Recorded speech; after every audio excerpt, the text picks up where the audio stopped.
Alright, this is the latest that I've ever had to do a review. I've just had too much, I just got too much shit to do these days. I mean, but it is time for me to review week 6. And let's move on quickly because I don't have time for this bullshit. Alright, last Thursday, the Colts defeating the Houston Texans 33-28. Yeah, and of course tonight's Thursday night game, Patriots-Jets, that was a pretty good one too. But this one was pretty good too. It looked like the Colts were gonna blow the Texans out of the water, and then the Texans come back and almost winning the thing. But they couldn't do it in the 2-minute warning because the quarterback for the Houston Texans is Ryan Fitzpatrick. But hey, everybody contributed that game. J.J. Watt, of course, Andre Johnson, Andrew Luck, T.Y. Hilton.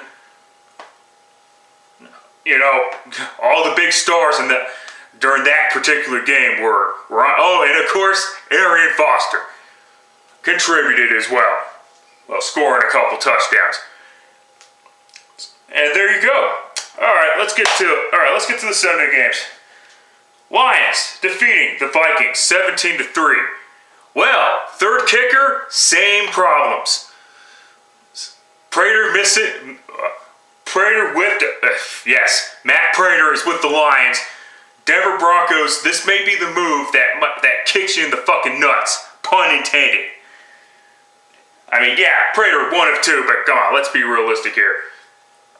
You know, like I said, that Lions defense is pretty fucking good. Then again, they were facing a rookie quarterback. Bridgewater was awful, but it's to be expected. So yeah, get out. Oh yeah, Lions improved to 4-2. Vikings fall to 2-4. Let's keep it going. Okay, this was my stupidest pick of the week, or at least my second stupidest pick of the week. And the stupid part was I initially had the fucking Ravens. That's why I'm pissed off at myself. My picks have been fucking frustrating this year.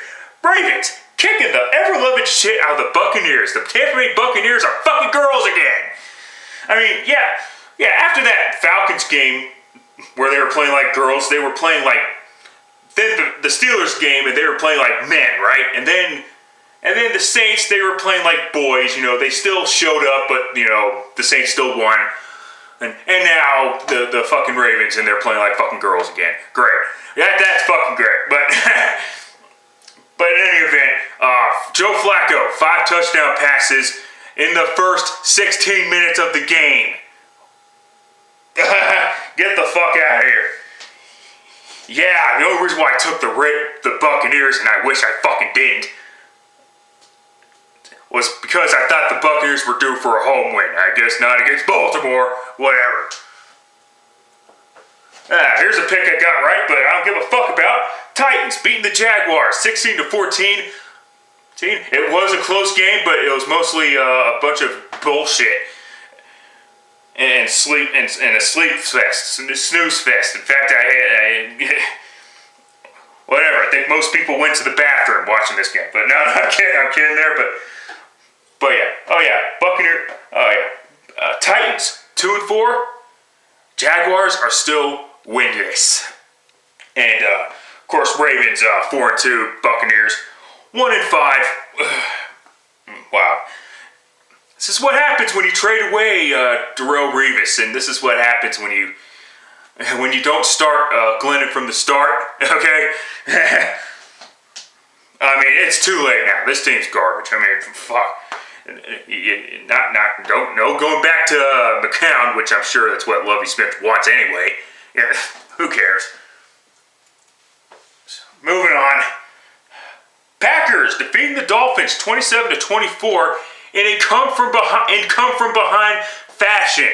And I'm sure Skip Bayless, and I don't watch his stupid program, but I'm sure Skip Bayless was nitpicking Aaron Rodgers' comeback.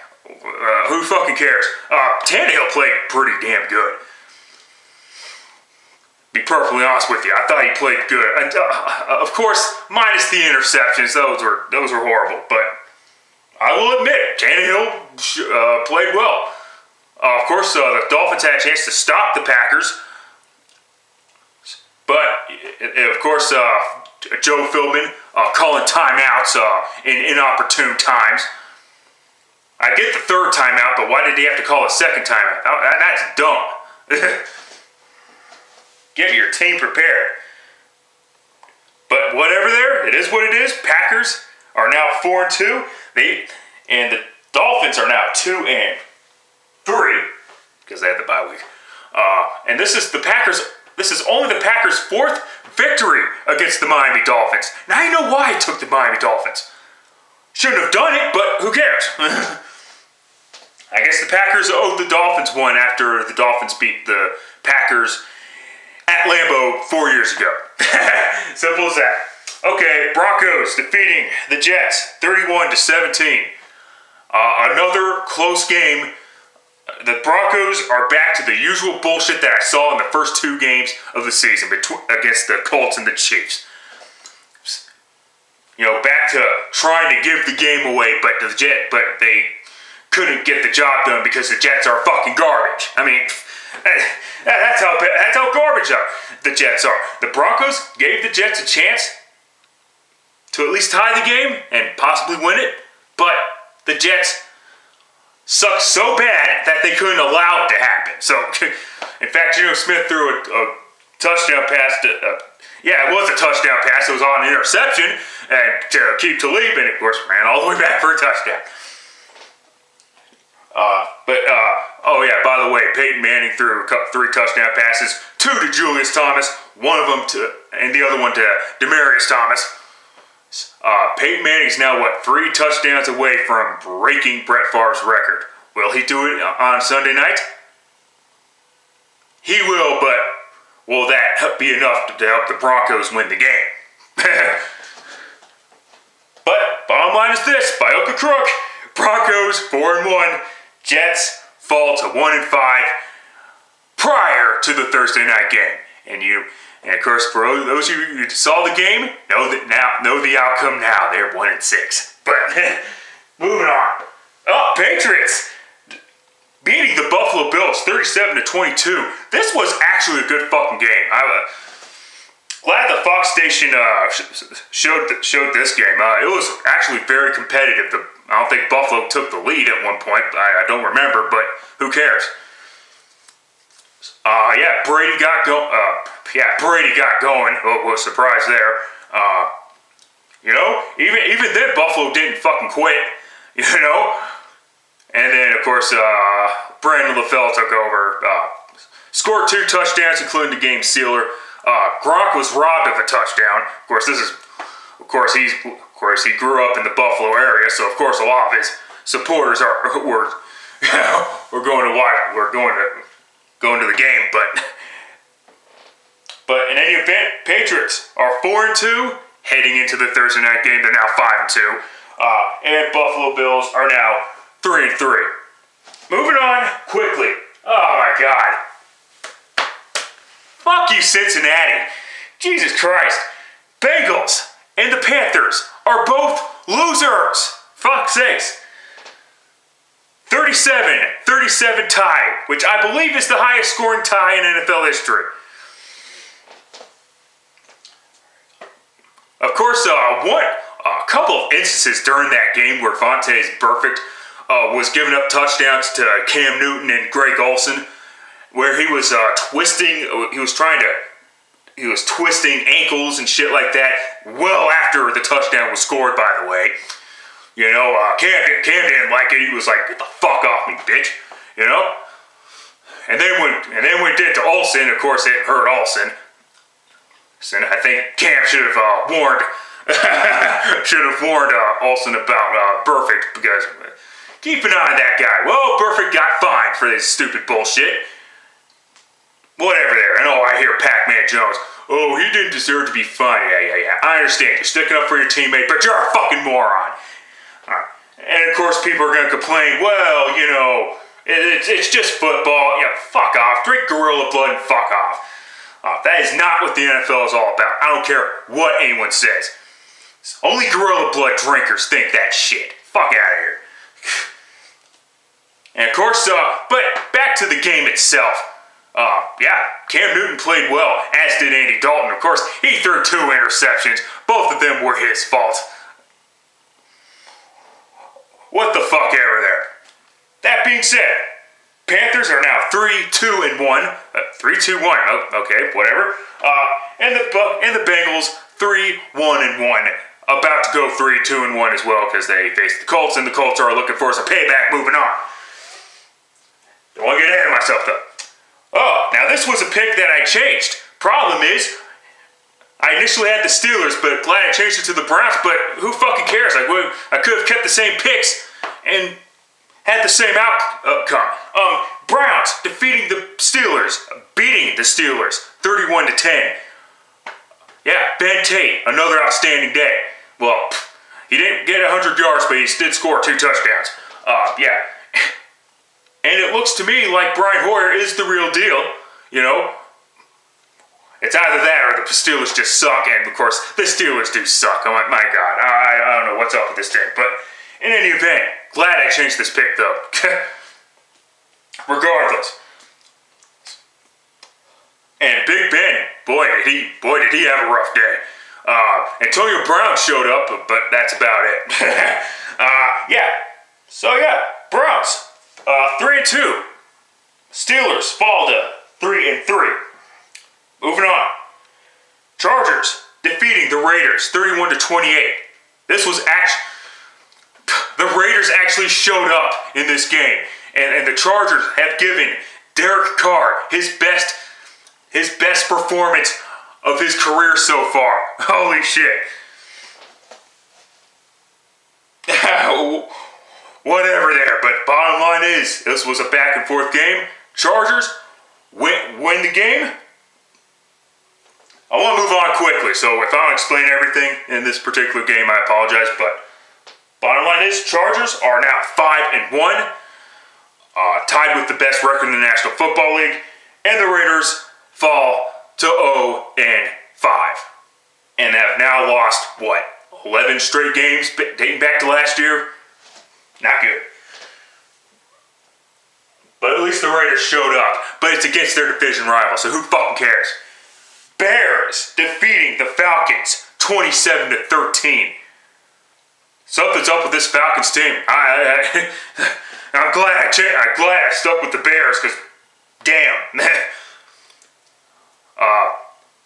Brandon Marshall doing his thing, Alshon Jeffrey doing his thing, Cutler showed up, and Matt Forte finally showed up. And he didn't fumble this week, if I'm not mistaken.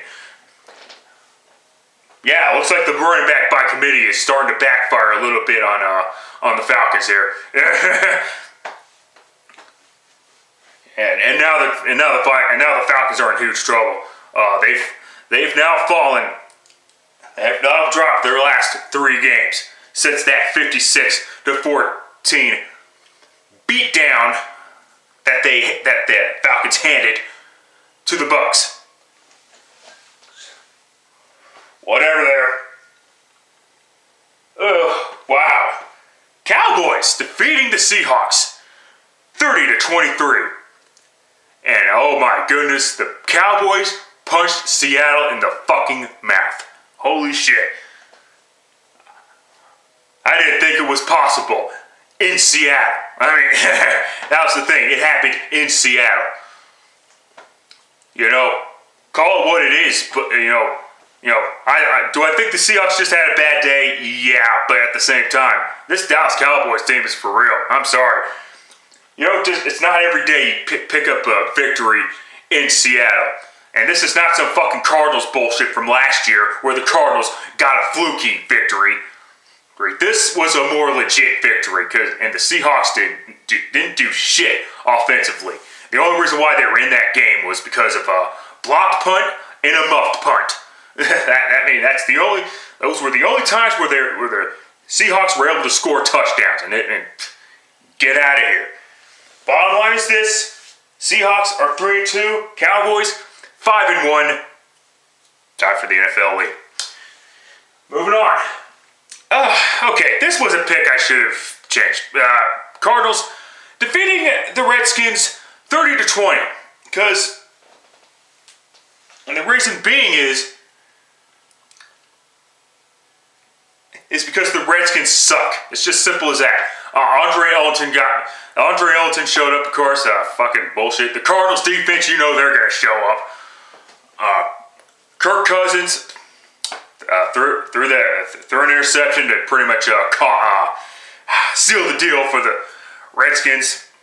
Cardinals are 4-1, but it'll come soon enough. I am now convinced that the Cardinals are going to start 6-2 and in the first half, and then go 2-6 in the second half and miss the playoffs. I mean, they're still missing the fucking playoffs. All right, get out of here. This proves nothing.